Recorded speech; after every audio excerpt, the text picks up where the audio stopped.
Hello, everyone, and welcome to Grist 101.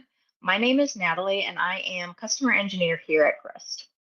Today's session is designed to help new users navigate the basics of Grist. So whether you're just getting started or need a refresher, you are in the right place. You can find recordings of all of our webinars on our YouTube channel under the dedicated playlist labeled Build with Grist Webinars. And then the recording for this webinar will be available there as well. Just look for Grist 101. If you have any questions along the way, please post them in the chat. We will be answering them throughout the webinar. So let's go ahead and we'll dive right in.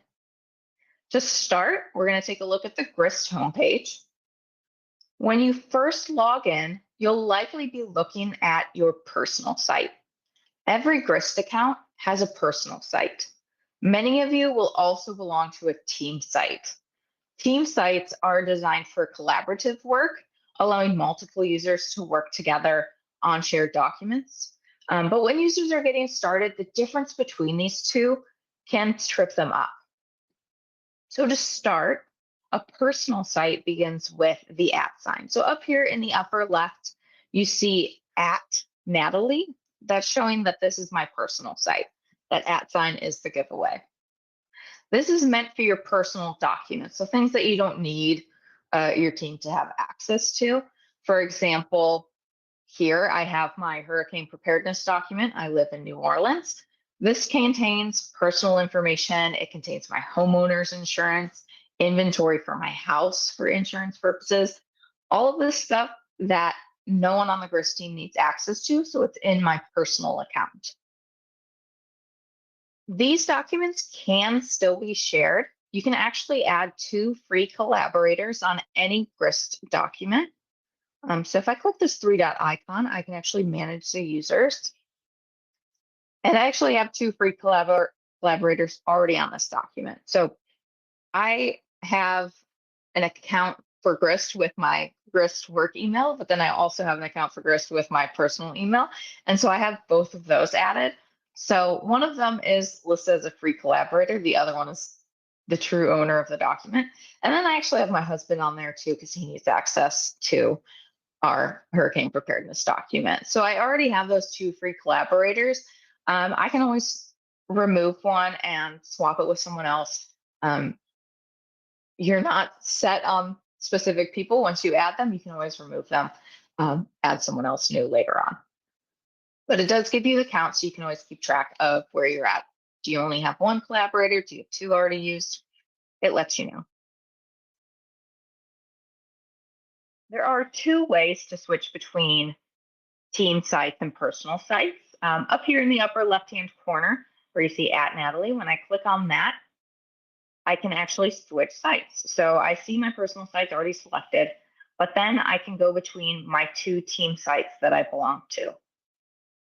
But you can also switch between team sites on the other side. So over here on the right-hand side is my profile icon. We have a bunch of different options in this menu, but at the bottom, you can also switch between sites. So if you create a document and you can't quite seem to find it, check your other sites. Oftentimes what people will do, especially at the beginning, they'll accidentally create the document in their personal site, but then they're viewing their team site. Where did my document go? You can check the other one. We'll actually cover today how to create a copy of the document. So if that happens, it's really easy to move it to the correct site. Go ahead and switch over to my team site.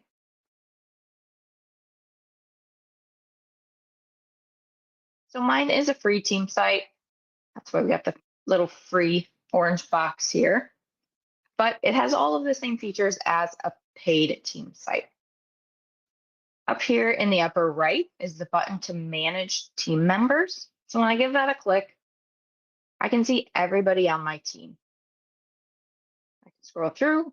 I can change their access just by clicking this text here on the right-hand side. I can change it to owner, editor, viewer, or give them no default access. That allows you to then add them at a workspace or document level instead, if you choose to do that. Whatever access you grant them here will be inherited throughout the team site. So Daisy is an owner. here, which means Daisy is going to be an owner on any workspace or document I create by default. We will walk through how to change that, but just know by default, everything inherits access from the team site here. So that would be their access level throughout to start.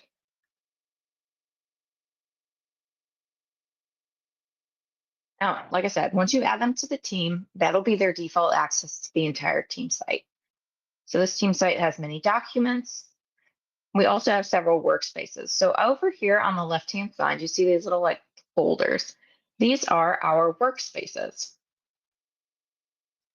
Within a workspace, you can create documents. So here I have my marketing workspace, marketing folder, if you prefer that language. And within it, I have a couple different documents. Now, let's say I only want to give the marketing team access to this workspace. No one else needs to access any documents in here. You can modify access at the workspace level. When you hover on the workspace name, you can click the three-dot icon. You have the option to rename the workspace. You can delete the workspace, but you can also manage users. And so it gives that same pop-up, similar to what we saw at the team level. Now, like I said before, everything inherits access by default from the team level. Here we see it's an inheriting access in full. We can click that. We can tell it to inherit no access. And then we can actually just add our marketing team. You'll already have this list of your team members, so it's really easy to add people. And then you can change their access level. This access level can be different than what they've been assigned at team level. So this is specific for the workspace. So Florian is the manager, so I'm going to give him owner access to this folder, and then Fred is going to have editor access. Always click that green confirm button to save your changes. And so we just changed the workspace access level. These three documents are in the marketing workspace. So now if I click the three-dot icon, it lets me manage access to the document. It'll manage users. Again, this is the document, so it says at the top. And it's inheriting access in full. It looks like I had added an additional person earlier, but by default, it's inheriting access from the marketing folder. So we have Florian, who I just assigned owner access to marketing, and then Fred, who is editor. Now, I had added Derek a while ago and had forgotten, but you can add additional team members to a document still, even if they're not assigned to that folder. You can manage access even at the document level, but by default, it will inherit from that workspace level.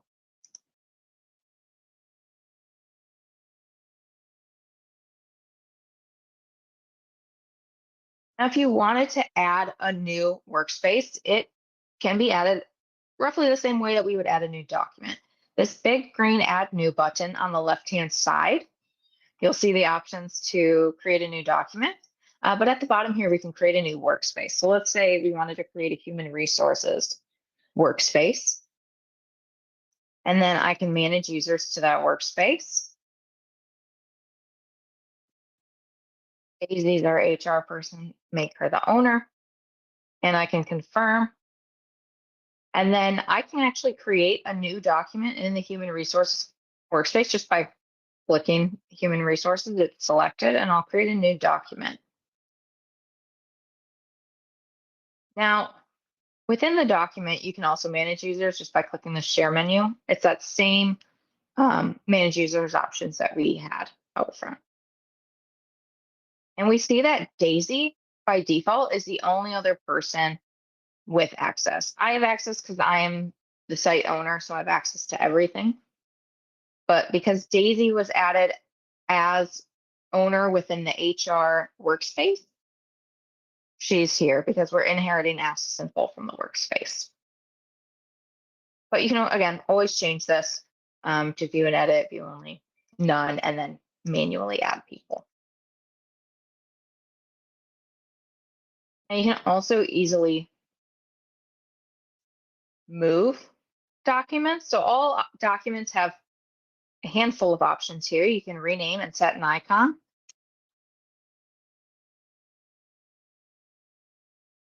Give it a name. I can choose a color. I can choose an icon, which gives you tons of great emojis, and you can save it, and that updates it. You can also move it. So if you accidentally create a document within the wrong workspace, you can move it. You just select it and then click move, and it'll move it to the other workspace. You can delete a document. You can also pin it. So if you have a handful of documents that you won't use every day and you don't want them to get lost in this list, you can always pin it, and it'll be pinned on this little pins tab. Now here, there's only one document, but if I'm working in this folder where I have a bunch and I click pinned, I only see one. It helps you focus on the documents that are most important to you. You can obviously unpin once it's pinned. And then as we saw, you can manage users to the document from this screen.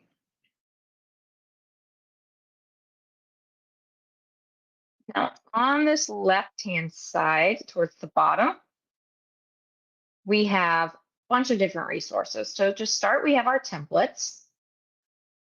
In our template gallery, we have tons and tons of different templates for you to use. Some are useful for work, some are useful for home. Browse through, it gives you a good sense of the different things that you can do within Grist. And then, of course, you can use any of these templates for your own data. I do want to point out these three at the top each have a how-to tutorial that goes along with them. So as you're learning Grist, these are a good place to start. When you click into each of them, in this bottom left-hand corner, you'll see the how-to tutorial. When you click it, it'll take you directly to our Help Center where you will see the how-to tutorial with all the instructions on how to build that template from scratch.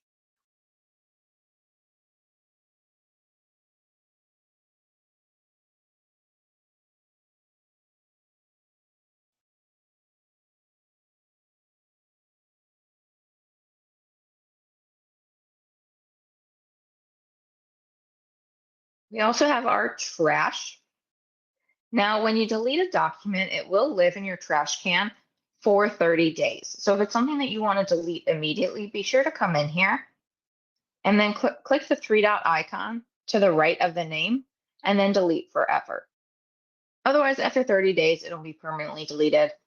You also can come in and restore. So if you accidentally delete something, it'll be in here. You can restore it easily. Next below is tutorial. That starts our Grist Basics tutorial, which has this handy little pop-up. And you just follow along with the instructions. You can make changes directly in the document.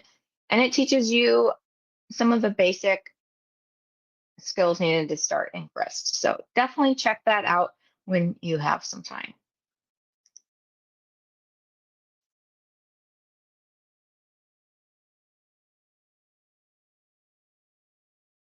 Then at the very bottom here in the resources is our link to our Help Center. If you just click the text, it opens this little help beacon where there's links to the Help Center and to our community forum.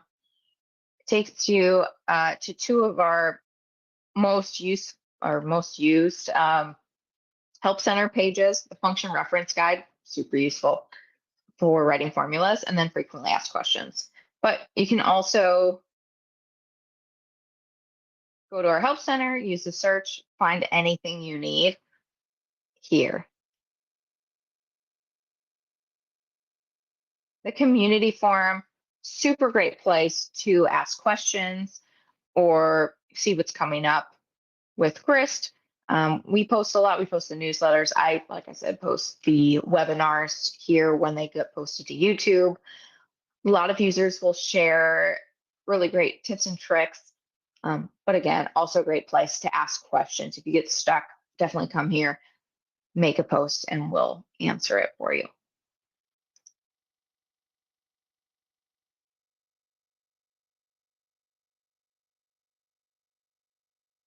Okay, let's create a new document and explore in there.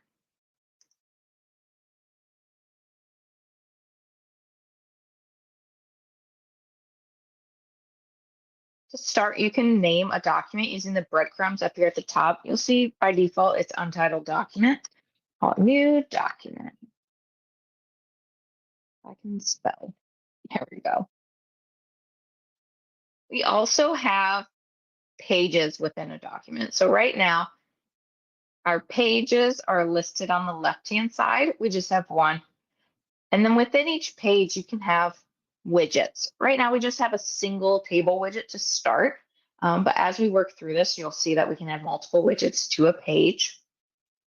You can rename a page by clicking this three-dot icon and renaming. I'm just going to call this all data, something very general.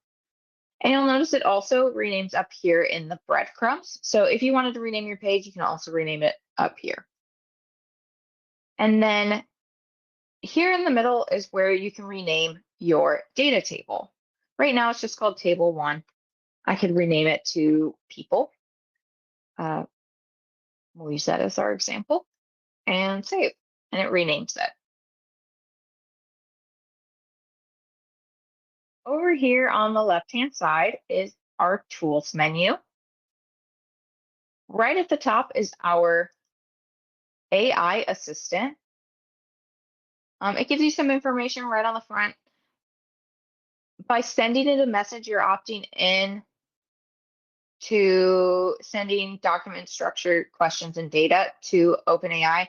If you want to learn more about that, just click that link.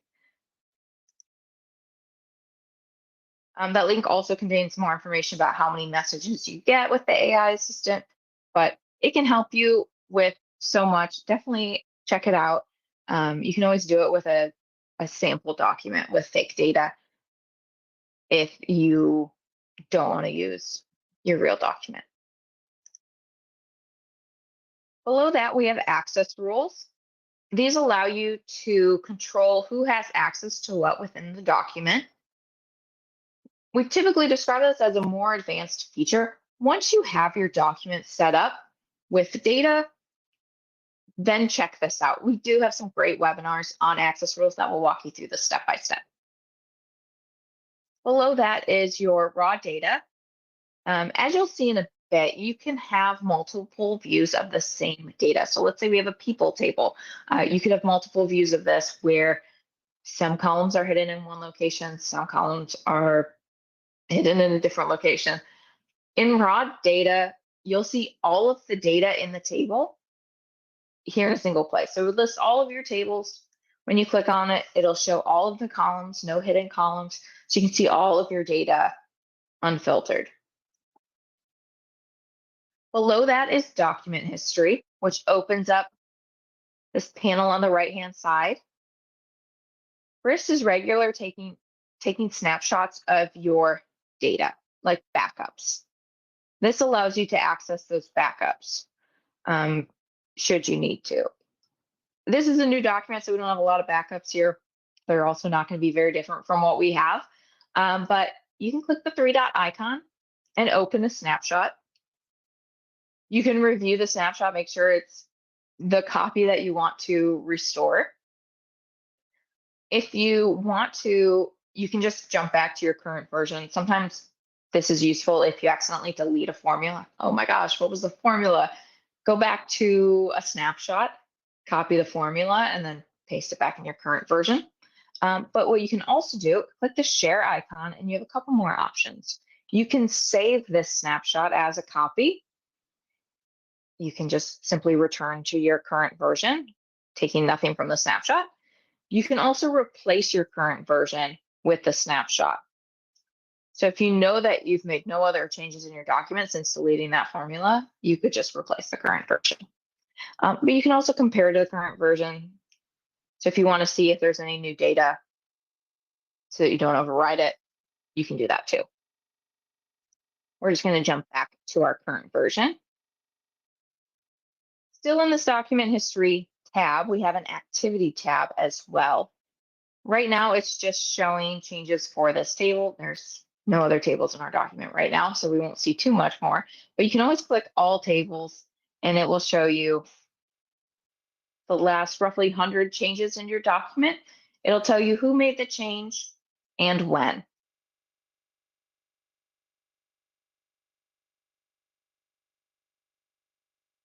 So continuing down our tools menu, we also have a code view. It just shows the structure of your document in code.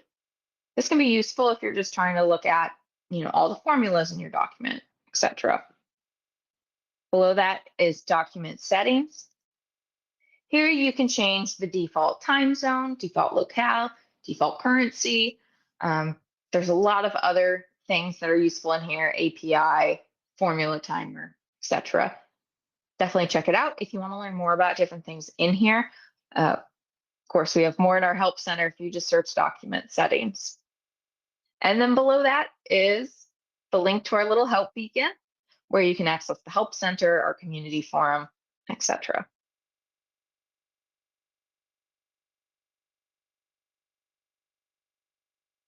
Now, another thing I'd like to show you is the share icon up here in the upper right. When you click that, you have quite a few options. Manage users, that manages the users at the document level, which we've touched on quite a bit already. Below that, you can duplicate a document. Earlier, when we were talking about the difference between the personal site and the team site, I said, at the start, you might accidentally create a document in the wrong spot. If that happens, use this duplicate document option. It'll add this copy tag to the end of the document name. You can change it. You would select your organization. So if you accidentally created in your team site and you want it in your personal site, you would just select personal or vice versa, and then you can select the workspace where you want to move it to. Just note that this does create a copy of the document. So now you would have two versions of the document existing. Make sure you go back to the place it was originally created and delete that copy.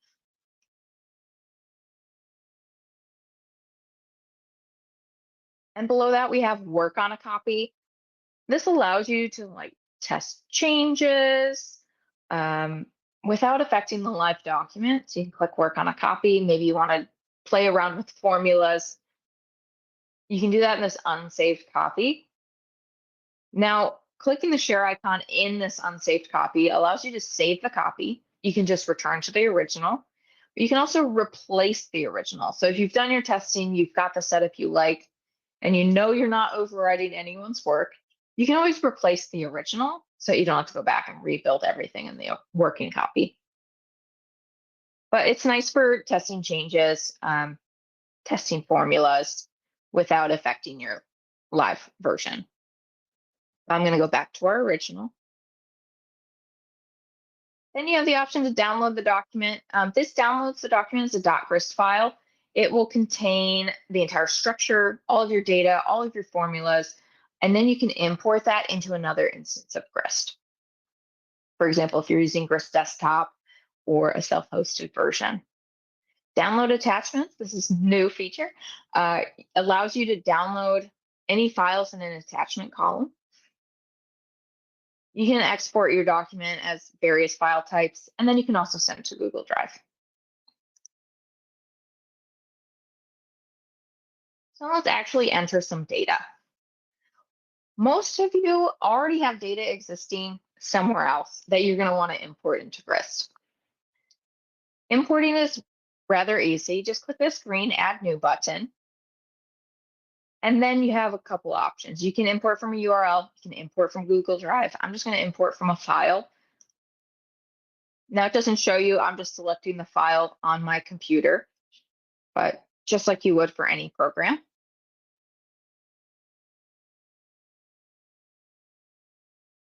Now this is an Excel file that has two sheets in it. This first sheet, we can see a preview of it here. And then I can click into the second tab. That shows my other sheet. I do have a couple options here. I can import into a new table. I can skip an import. So if it's a tab that you don't need, you can skip it. Or you can import into an existing table. But I'm just going to import both into new tables. Click the green import button.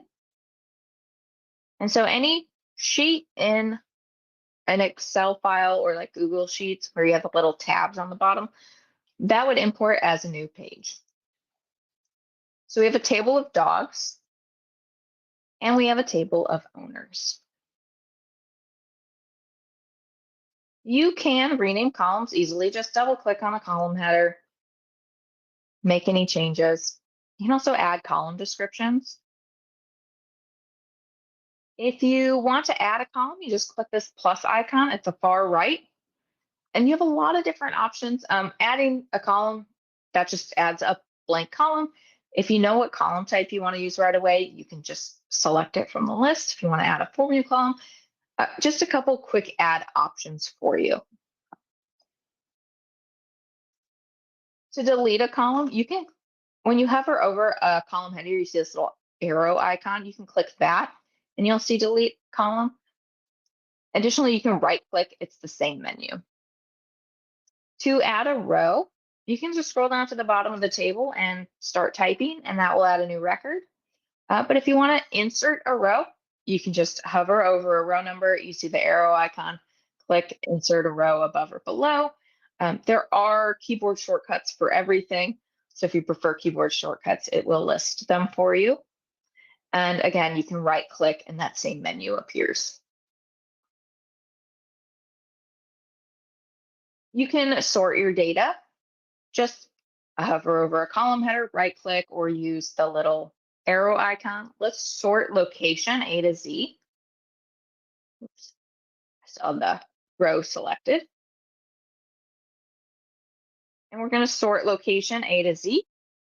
And then I would also like the puppy name sorted A to Z, but within the location. I can sort puppy name, but I can add it to my sort. So first it's going to sort location A to Z, and then within location, it's going to sort puppy name A to Z. You can also filter roughly the same way. If I wanted to apply a filter for location, I can right click or click that arrow and select filter data. And then I have the option to deselect, choose which ones I want to filter out. By default, when you add a new filter, it's going to highlight this pin button, which creates this filter button at the top of the document. If you click it, it removes that filter button. But those can be very handy, especially if you just want to quickly filter something. So one of the benefits of the filter buttons is to not apply a filter at all. Just save it without the filter applied. Then you can come in. I just want to see Brooklyn dogs real quick. Oh, great. There's my Brooklyn dogs. But then when I refresh the page, it would remove that filter. So just a little tip for you guys with the filter buttons. So let's say I want to filter by location, filter by size. You can apply multiple filters to find the data you need. And again, you can always unpin a filter as desired. If you want to apply sorts and filters, you can also use this filter icon at the top. You can add more sorts. You can add more filters. It's all there for you as well. So on the right-hand side in the upper right, you see this green vertical bar. That opens our Creator panel. Right now I'm viewing the Table tab. This manages widget-specific settings. So right now I'm viewing a table, so it says table, but we do have other widgets. So this label might change based on the widget you're viewing. But for a table, we have options like zebra stripes. You also can easily hide some columns and unhide columns. And then on the upper right, you see column. This tab manages column-specific settings. For example, we can change our column type, we can change our cell formatting, all specific to our column. Today, we're just going to focus on one column type, but I'll share a link to our webinar that goes through the different column types available in Grist. We also have an article in our Help Center. Just search column type and you're going to find tons of great information.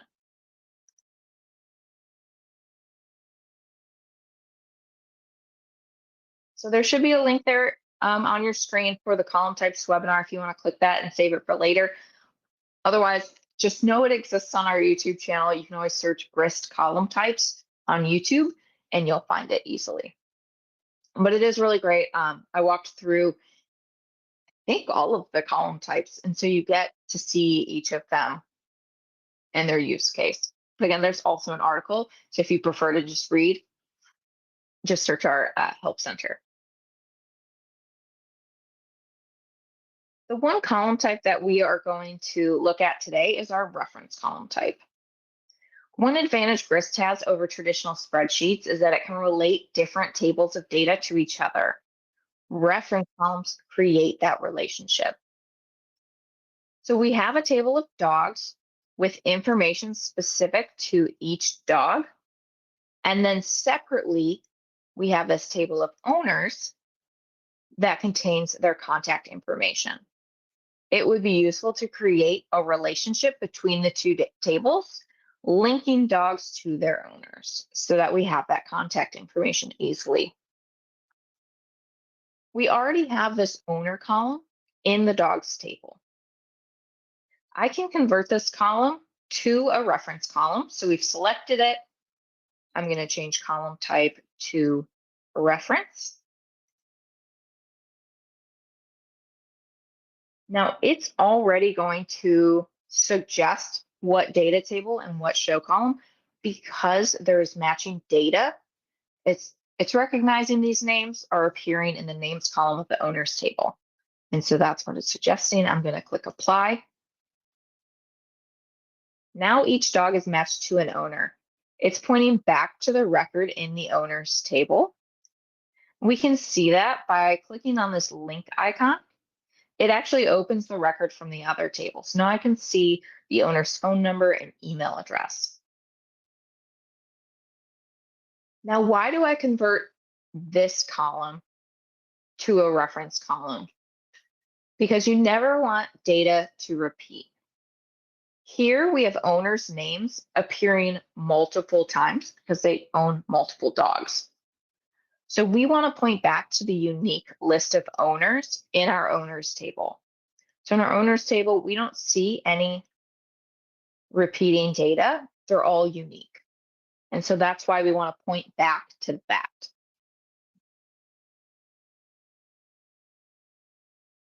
There are a couple reasons why reference columns are useful. First, if you have repeating information within a document, it's hard to keep it all updated and correct. An owner's name could appear multiple times within a document since they could own multiple dogs. And by using a reference column to reference back to the one single record, we only need to update information in a single place. So if I update an owner's name, update James's last name to just W, and I go back to the dogs table, anywhere James was listed, updated his name to James W.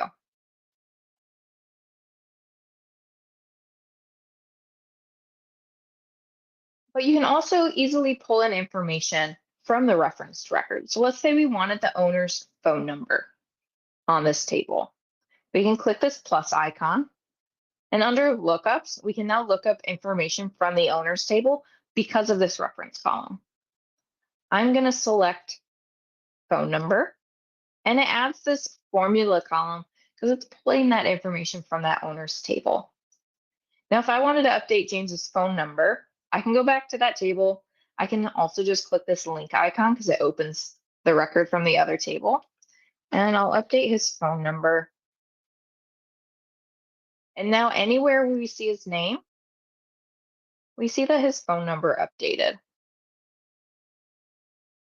So you only have to update the information once and it keeps everything accurate. Reference columns are also useful for linking widgets. You can add multiple widgets to a page, essentially creating a dashboard. And while looking at our table of dogs, it would be nice to just see the owner information when we select a dog. We can do that using our linked widgets.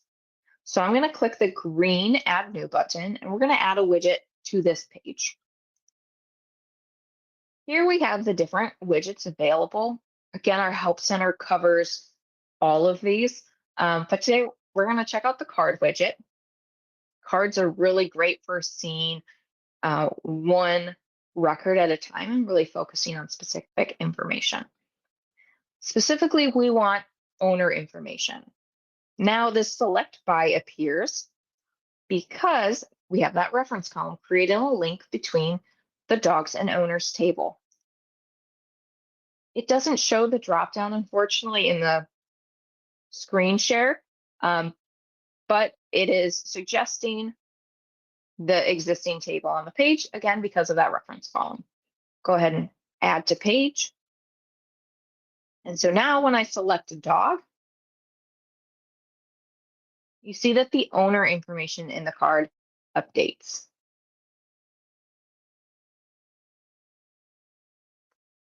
This makes it nice because you can actually hide information from the table. So I don't need to know the owner phone number anymore because it's just in the linked card.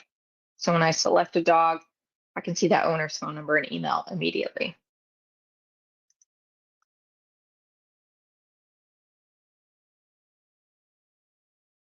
I will share a link to our reference columns article so you have access to that. Reference columns are really important. Definitely recommend learning a little bit about them after our webinar. We do also have webinars that dive into reference columns specifically, so feel free to check that out as well.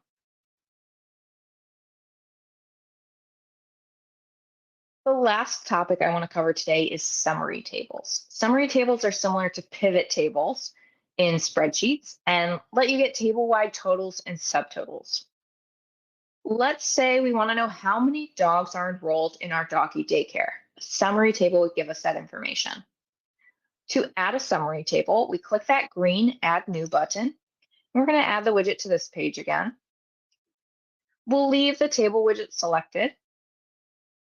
And then under Select Data, you have to determine what data are you trying to summarize. We want to know total number of dogs. So I want to summarize the dog's information. To summarize that, we click the green summation icon to the right of the dogs table. Now this group by option appears. We're going to talk about that next. For now, we aren't going to select anything. We'll just add to page. And so now it's showing me that I have a total of 23 dogs at my doggy daycare. Now I can rearrange these to make this view a little bit more useful. When you hover over the widget title, these two little vertical bars appear. You can click and drag from there, and then when you click and drag, you'll see these blue dotted lines suggesting where it's going to fall. And then you can resize widgets by grabbing between them.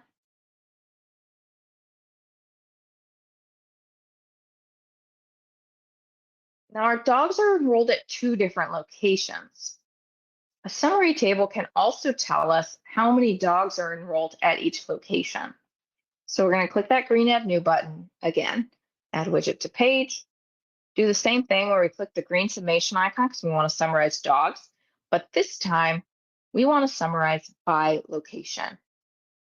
So it's going to give us those totals based on location and add to page. Again, we'll rearrange this. And so now I see that I have 11 dogs at the Queens location and 12 at the Brooklyn location.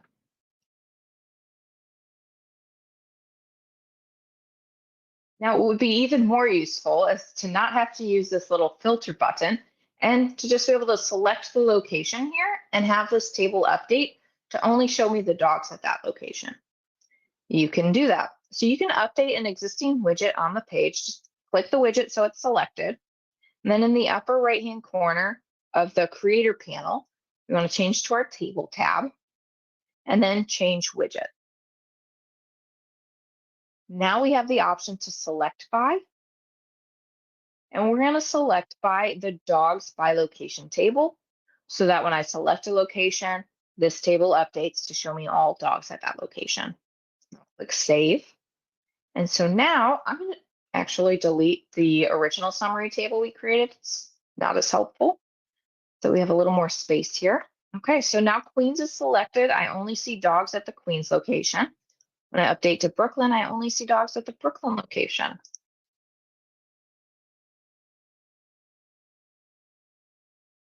So now if I add a new puppy at the Queens location, I don't need to actually add the location. It's going to do that based on what's selected. So if my new dog is Sparky, it automatically assigns Sparky to Queens. We see that the count updates and we now have 12 dogs at Queens. And then I can select owner information and update everything accordingly. Now, because it's automatically linking a dog to the location, we can actually just hide this from the view and it'll continue linking in the background. We can also remove this filter to give us a little extra space. Now I'll share a link to our summary table article in the Help Center. Definitely check that out when you have a chance. It covers everything what I just covered regarding summary tables and a little bit more. I want to mention one last thing before we wrap up about adding formulas in Grist. If you want to enter a formula into a column, let me add a column. Again, you could just add formula column, so it immediately becomes a formula column. But if you just have a basic column and you want to turn it into a formula column, you just type equals and it converts it to a formula column. You can use many Excel-like functions, some Grist-specific functions, and the entire Python standard library is available to you. The biggest difference between Grist and standard spreadsheets is that formulas apply to the entire column in Grist. No need to drag and select cells. I will share a link to an article on formulas if you'd like to learn more. Once you have your data set up, it's really fun to play with. Additionally, if you need help with formulas, the assistant can be really useful. So let's say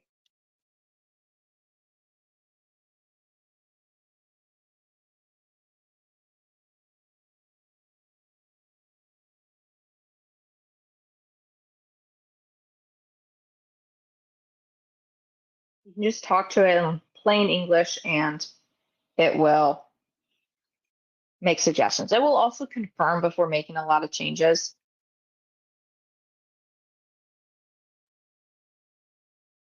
Oh, now we have this nice little formula column.